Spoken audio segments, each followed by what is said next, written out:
you action figure enthusiasts out there, JC here with another T&I toy review.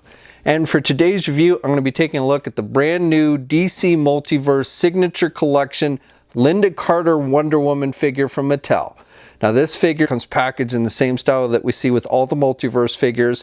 You've got the blue box up at the top, you've got the name of the character.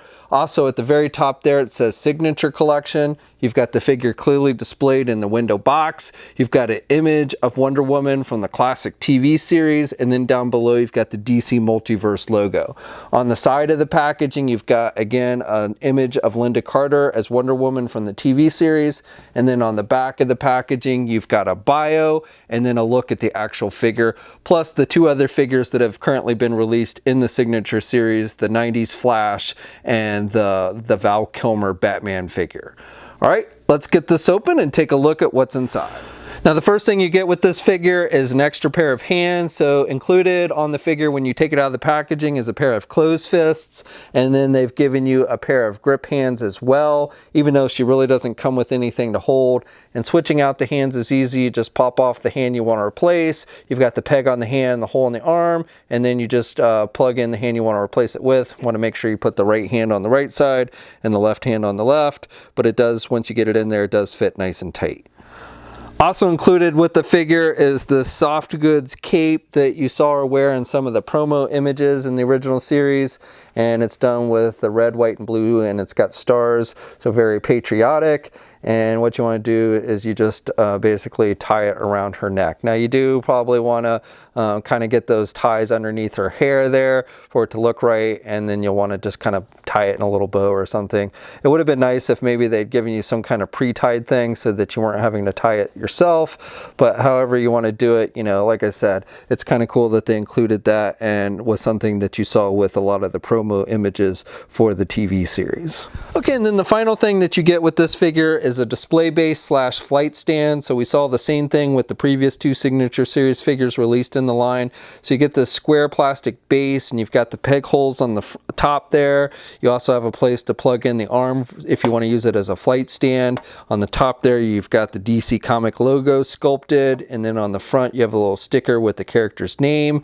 It's done with the black plastic and the gold bottom, and you can actually open this thing up so you can store accessories. You can pretty much put all of the figure accessories in there and store them there, which is nice. And included are these little pegs. You get 5 of them, so you just plug these in so you can stand the figure in various places on the top of the base if you want to use it as a display stand. Or then again you get this semi-translucent plastic which you can rotate there at the middle, and it just plugs in here in this hole, and you've got this little peg here on the top, and you've got a hole on the back of the figure, and you just plug it in so you can put the figure in various jumping poses or what have you. Now if you don't want to use the arm, you can take it out, and then they've actually included a little plug so you can plug that up, which is nice. And again, you can just use it as a normal display base. And then the final thing included with the base is this cardboard backdrop. So on one side you've got an image of Lynda Carter and her Wonder Woman outfit from the TV series, and you've got her name and the Multiverse logo.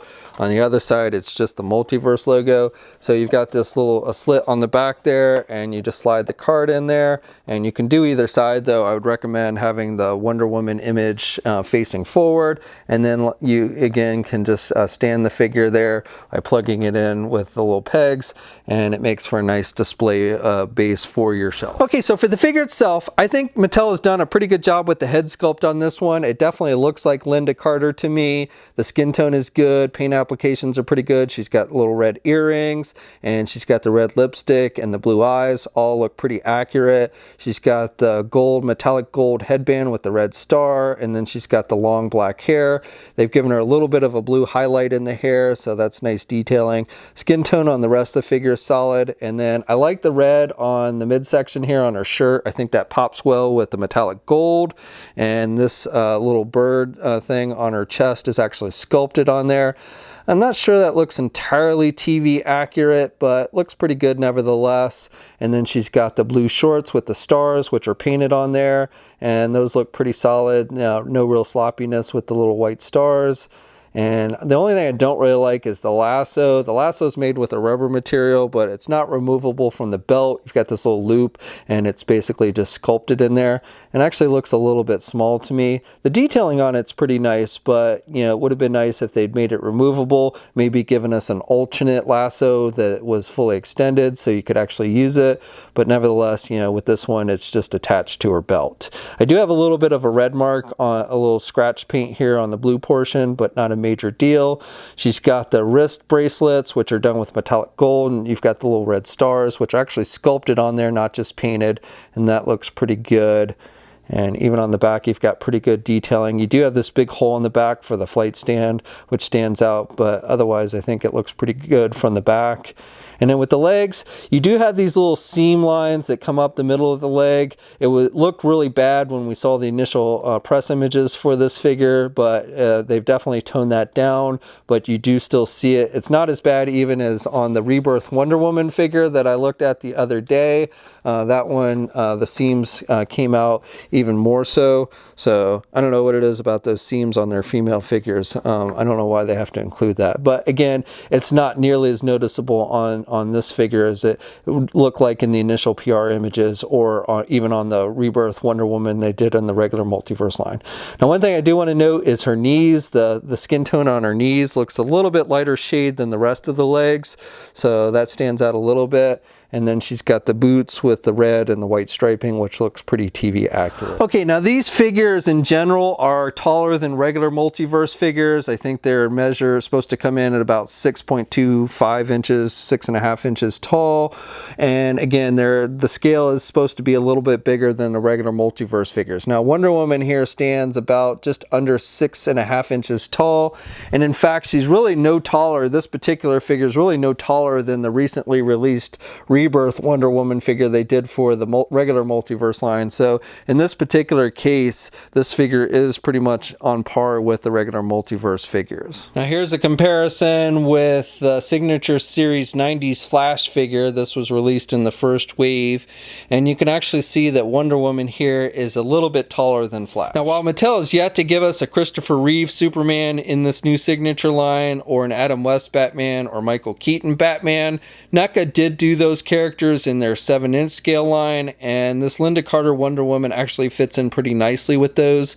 So here's a look at that NECA Christopher Reeve Superman with the Adam West TV Batman. Or if you prefer Michael Keaton as opposed to Adam West, here's the NECA Michael Keaton Batman and Christopher Reeve Superman. And overall, I think these look pretty good together. Okay, so articulation is on par with what we see with the other figures in the Multiverse line. You can turn the head to the left and to the right. She really can't look back or forth very much, especially with the long hair. You can get the arm out good. She's got good rotation there at the shoulder. She has a bicep swivel, only has a single hinged elbow, so she can bend her elbow that much. And then you get rotation there at the elbow with this one. You've got rotation with the hands, and you do have hinges on the hands, so you've got up and down movement. She has an ab crunch joint, so normally we don't see ab crunch joints with the female figures, but she does. So she can crunch forward about that much, and then she can look back about that much. She also has a waist swivel, which is nice. And then with the legs, she can do the splits really good. She can get the leg forward pretty good, and then she can do the leg out and back. She has a thigh swivel, has a double hinged knee, so good bending there at the knee, and then does not have a boot cuff swivel, but has hinges on the feet, so up and down movement. And she does have ankle pivot, and then 2 peg holes on the bottom of the feet with her heeled boots. Okay, so that's my review. So overall, I like this figure. I like the head sculpt. I think it looks like Lynda Carter. I like the way the outfit looks. I do have some minor complaints. I don't like that the lasso's not removable from the belt, or that they didn't give us an alternate lasso that she could use.